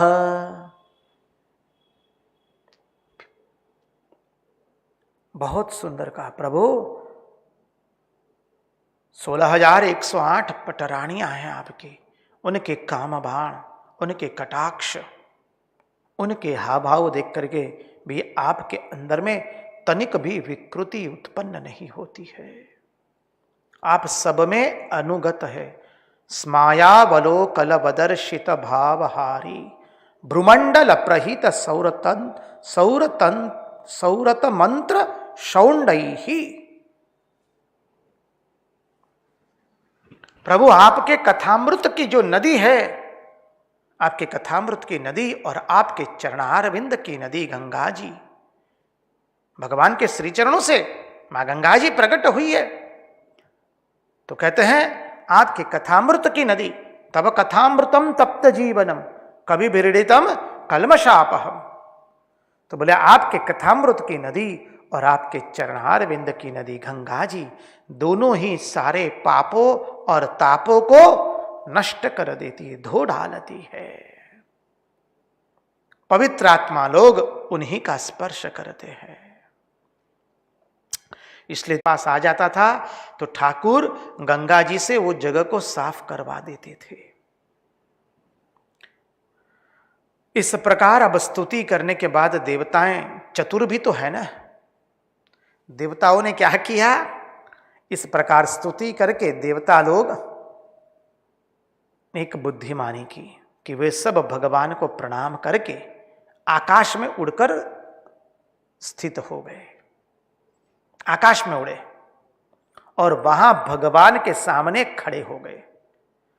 अब जमीन, अभी तक जमीन पर बोले, लेकिन अब उड़ गए आकाश में, आकाश में उड़ करके स्थित हो गए और भगवान के सामने खड़े हो गए। इसके बाद उन्होंने जो भगवान को प्रार्थना की है, वह प्रार्थना उन्होंने धरती पर बैठ करके नहीं की है। बोले क्यों नहीं की? भगवान को जो प्रार्थना करनी थी सब कुछ धरती पर ही बैठ करके कर लेते, अब आकाश में उड़ करके खड़े होने की क्या जरूरत है? बोले देवताओं को भय है कि अब जो वो बात बताने जाने वाले हैं, भगवान को कहने जाने वाले हैं, भगवान को अपने स्वधाम गमन करने के लिए प्रार्थना करने वाले हैं। और यह प्रार्थना यदि उन्होंने धरती पर खड़े होकर के भगवान को की और यदि किसी यदिवंशी ने यदि सुन लिया तो फिर हाहाकार मच जाएगा, बाथम बाथी हो जाएगी। तो देवता लोग क्या किए, चालाकी किए, आकाश में उड़ गए, अपने अपने स्थान पर खड़े हो गए और वहां से फिर भगवान की अब स्तुति कर रहे हैं। देवताओं का तात्पर्य स्पष्ट है कि ब्रह्मा आदि देवताओं ने सोचा कि यदि यही सभा में बैठ करके हम भगवान की स्तुति करेंगे, श्री कृष्ण को स्वधाम गमन करने के लिए प्रार्थना करेंगे और यदुवंशियों ने सुन लिया तो हमको पकड़ लेंगे, मारपीट शुरू कर देंगे, क्योंकि यदुवंशी बहुत बहुत शक्तिमान हो चुके हैं। इसलिए पहले जब वो आकाश में सुरक्षित हो गए, सुरक्षित स्थान पर पहुंच गए, तब उन्होंने अपनी अद्भुत शैली में भगवान की प्रार्थना की। और क्या प्रार्थना की? भगवान को कहते, प्रभु आप हमारी प्रार्थना पर पृथ्वी का भार उतारने के लिए आए थे, अब आपने धर्म का स्थापन कर दिया, आपकी कीर्ति का विस्तार हो गया। कलयुग में जो भी आपकी लीला कथा का श्रवण करेगा, आपके गुणगान का गान करेगा, वो जो आपके चरित्र को सुनेगा, वो संसार सागर से पार हो जाएगा। याद रखिए, अभी कलयुग आ गया है। एक तरह से भगवान श्री कृष्ण है, इसलिए कलयुग आया नहीं है, अब कलयुग की शुरुआत होने वाली है। द्वापर के अंत में, कली के प्रथम सत्र में भगवान का अवतरण हुआ है। इसलिए देवता लोग यहां पर कहते हैं कि प्रभु इस कलिकाल के अंदर में, अब कलियुग के अंदर में जो भी आपके चरित्र का श्रवण करेगा, मनन करेगा, पठन करेगा, वो संसार सागर से पार हो जाएगा। अब देवता लोग कहते हैं, प्रभु आपको यहां आए हुए 125 वर्ष हो गए हैं। भगवान ने जब स्वधाम गमन किया है, तब भगवान की वय है 125 वर्ष। भगवान की आयु जो है, फिर भी एक भी केश जो है भगवान का सफेद नहीं हुआ है, शरीर पर तनिक भी करचली नहीं हुई है, शरीर का भाव, शरीर का तेज, शरीर की कांति तनिक भी मुरझाई नहीं है। वही परमानंद स्वरूप है भगवान का। कहते हैं, प्रभु आपको यहां आए हुए 125 वर्ष हो चुके हैं, अब हम लोगों का कोई काम, आपका कोई कार्य बचा नहीं है। और कहते हम लोगों का भी कोई कार्य बचा नहीं, क्योंकि हमारी प्रार्थना पर आप आए थे प्रभु, तो अब हम लोगों का कोई कार्य बचा नहीं। धर्म की स्थापना हो गई, सब कुछ हो गया है। यहां पर अब यदुवंशियों को शाप भी लग चुका है ब्राह्मणों के द्वारा। अब आपकी रुचि हो तो प्रभु आप अपने लोक में पधारिए, आप स्वधाम गमन कीजिए। भगवान ने ब्रह्मा जी आदि देवताओं की, सनक आदि देवताओं की प्रार्थना सुनी और भगवान कहते हैं, अवश्य अब सब कार्य पूर्ण हो चुका है, लेकिन एक कार्य अभी पूर्ण हुआ नहीं है, अभी यदुवंशियों का नाश नहीं हुआ है। भगवान ये सुनिश्चित करना चाहते कि यदुवंशियों का नाश हो जाए। जब तक ये यदुवंशी का नाश नहीं हो जाता है, तब तक मैं यहां रहूंगा। उनका नाश होते ही मैं अपने स्वधाम आऊंगा। भगवान की ये अभयवाणी सुन करके देवताओं ने भगवान का जय जयकार किया। कृष्ण कन्हैया लाल की जय, नारायण भगवान की जय। देवताओं ने एक साथ जय जयकार कर दिया। अब देखिए, द्वारका में धीरे धीरे उत्पात होने लगे। ये भगवान की ही लीला है। अब द्वारिका के अंदर में उत्पात हो रहे हैं, द्वारका में उत्पात होने लगे। द्वारिका में किसी को शाप नहीं लग सकता है, समझिए, क्योंकि द्वारिका नगरी विशिष्ट नगरी है, पुरी है, भगवान का निवास स्थान है। द्वारिका में किसी को शाप नहीं लग सकता है। नारद जी स्वयं इतने सारे शापों के भोगी है, लेकिन नारद जी को द्वारिका में कोई शाप नहीं लगता है। देखिए नारद जी को कितने कितने शाप दिए। बोले तुम कोई एक जगह 2 घड़ी से अधिक रह नहीं पाओगे, तुम कभी कुटिया नहीं बना पाओगे, तुम कभी आश्रम नहीं बना पाओगे, तुम एक जगह कभी स्थिर रह करके बैठ नहीं पाओगे, तुम चंचल की तरह सब समय घूमते रहोगे।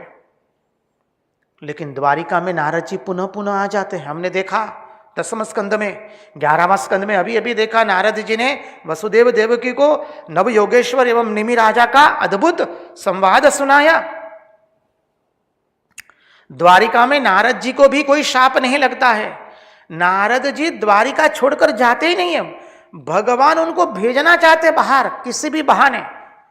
भगवान अंतःपुर में जाते हैं, देखिए भक्ति की महिमा है। भगवान अंतःपुर में जा रहे तो नारद जी को कहते अरे तनिक देख भी तो आओ, पांडव लोग क्या कर रहे। नारद जी गए और आए, द्वार पर खड़े, भगवान ने द्वार खोला तो नारद जी वहीं पर। नारद जी कहते प्रभु हम आपको छोड़कर कहीं नहीं जाएंगे। भगवान की छोड़ करके भक्त कहीं जाना नहीं चाहता है। तो नारद जी को भी द्वारिका में कोई शाप नहीं लगता है, समझिए। तो ये यदुवंशियों को भी कोई शाप नहीं लगेगा। भले यदुवंशियों को ब्राह्मणों ने शाप दे दिया हो, ऋषियों ने शाप दे दिया हो, लेकिन यदुवंशियों को द्वारिका में कुछ होने वाला नहीं है। इसलिए नारद जी जब तक द्वारिका में है तब तक कोई शाप नहीं लगता है, और यदुवंशी जब तक द्वारिका में कोई शाप नहीं लगता है। अब भगवान की लीला देखिए, भगवान की लीला एक है, उसके अर्थ अनेक है। इसलिए जब द्वारिका में उत्पात मच गए तब भगवान ने सोचा कि अब यदुवंशियों को अब द्वारिका से बाहर निकालना पड़ेगा।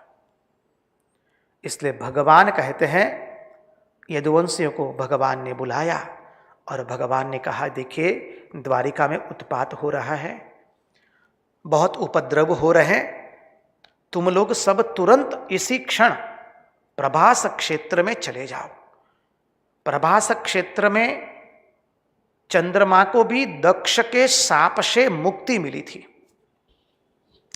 देखिए यदुवंशियों को जब शाप लगा तब यदुवंशी भगवान के पास नहीं गए, लेकिन जब उत्पात हो गए, उपद्रव शुरू हो गए, तब सब यदुवंशी भगवान के पास गए हैं। यह भी समझने की बात है। शाप लगने के समय नहीं गए भगवान के पास, वो तो उग्रसेन राजा के पास गए। यदुवंशी जहां सभा में एकत्रित हुए थे वहां गए, और भगवान से सभी लोगों ने यह बात छुपाई है, हमने देखा है 10वें स्कंद में, 11वें स्कंद में भी देखा।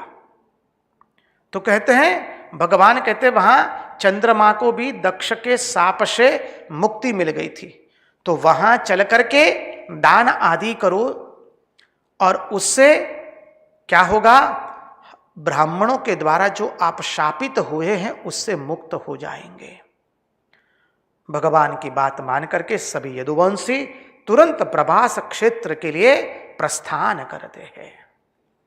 अब जब उद्धव जी ने देखा कि यदुवंशी प्रभास क्षेत्र में जाने के लिए तैयार हो चुके हैं, उद्धव जी को समझ में आ गया द्वारिका में उत्पात हो रहे, अब द्वारिका नहीं रहेगी, हमारे भगवान अब स्वधाम गमन करेंगे।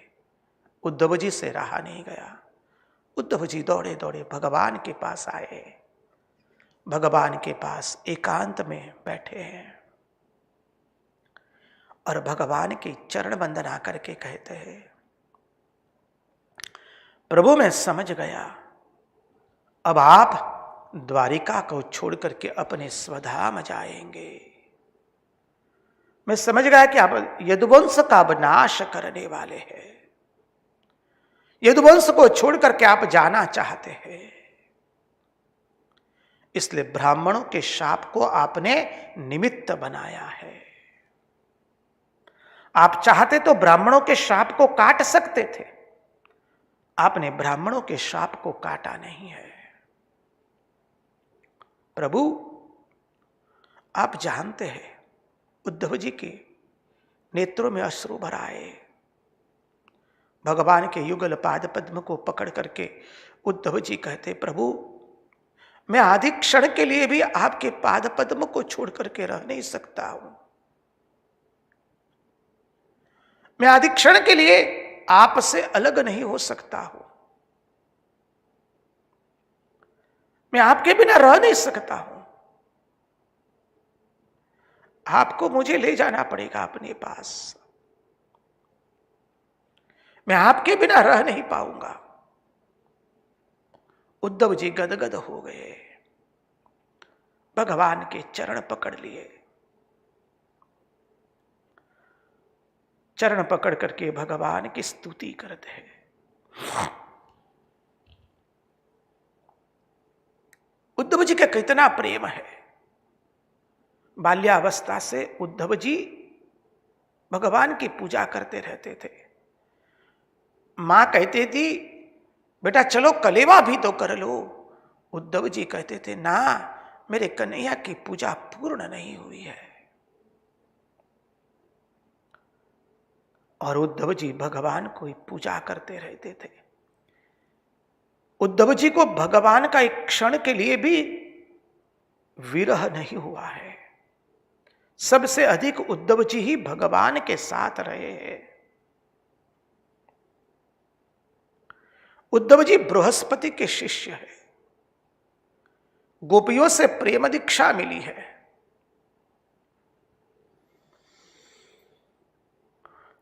उद्धव जी कहते प्रभु आपका चरित्र सुन सुन करके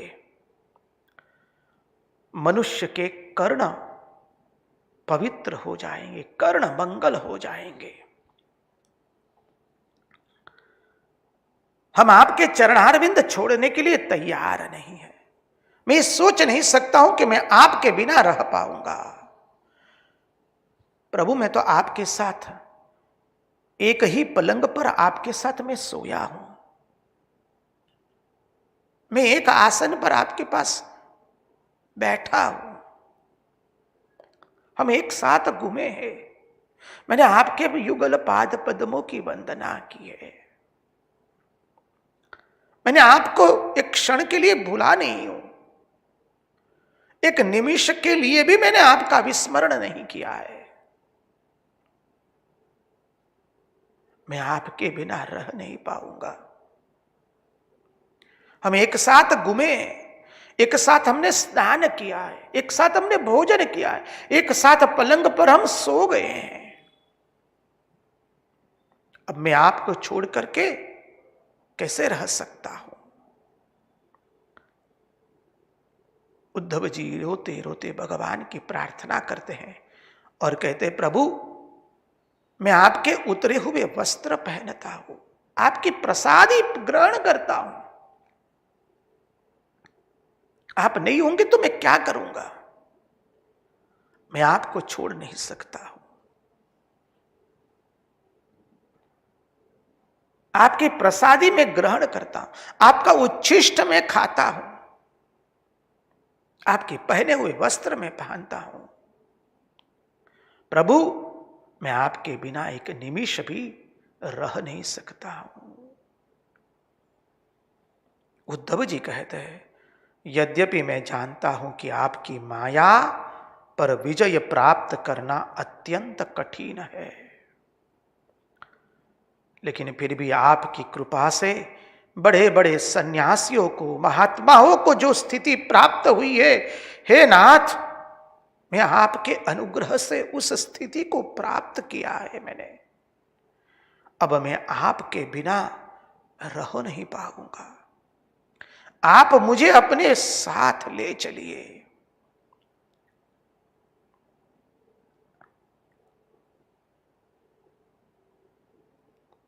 महात्मा लोग समझाते हैं, यहां पर उद्धव जी के वचन में दो प्रकार के वचन आते हैं। उद्धव जी कहते हैं कि हम आपके बिना रह नहीं पाएंगे, और कहते हैं साथ साथ में कि हम आपके चरित्र का श्रवण करेंगे आपकी अनुपस्थिति में। ये भाव उद्धव जी में भगवान ने क्यों उत्पन्न किया? भगवान की लीला एक है, उसके अर्थ अनेक है। उस लीला के तात्पर्य को समझाते हुए महात्मा लोग, आचार्य और विद्वान लोग समझाते हैं। उद्धव जी कहते नाहम तवांग्रि कमलम क्षणार्धम अपि केशव। हे केशव मैं क्षण के लिए भी आपके बिना रह नहीं सकता हूं। मैं आपका परित्याग नहीं कर सकता हूं। आपके चरण कमल को छोड़ करके मैं रह नहीं सकता हूं। और आगे कहते हैं त्वद्वार तया तरिष्या मस्तावकैर दुस्तरम तमः।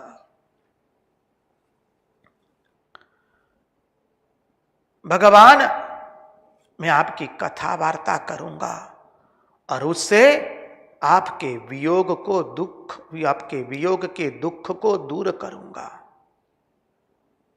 आपका कीर्तन, आपका भजन, आपका नामस्मरण करता रहूंगा। और गत्युत्स्मित क्षेण क्ष्वे विल, गत्युत्स्मित क्षण क्ष्वे विल, इससे भगवान समझ गए कि उद्धव जी मेरे साथ आना नहीं चाहते हैं, उद्धव जी यहां रहना चाहते हैं। इसके बाद में भगवान ने उद्धव जी को उत्तर देना प्रारंभ किया है। वो 7वें अध्याय में आता है। यहां से उद्धव गीता की शुरुआत होती है। अवधूत उपाख्यान आता है प्रथम, उसका चिंतन हम कल करेंगे। कल ये भी चिंतन करेंगे कि भगवान ने उद्धव जी से क्यों ये बुलवाया। उद्धव जी तो भगवान को छोड़कर एक क्षण नहीं रह सकते हैं। भगवान की लीला अनंत है, भगवान के कार्य अनंत है। भगवान कर्तुम अकर्तुम अन्यथा कर्तुम सर्वसमर्थ है। वो महिमा कल देखेंगे। आज उन्हीं की वाणी उन्हीं के चरणों में समर्पित करते हुए भगवान से प्रार्थना करते हैं, प्रभु हमारी मन की मति गति और रति आपके चरणों में बनी रहे। कृष्ण कन्हैया लाल की जय, भक्त वत्सल भगवान की जय, वृंदावन बिहारी लाल की जय, द्वारिकाधीश की जय, सब संतन की जय, सब भक्तन की जय। ओम नमः पार्वती पतये हर हर महादेव हर।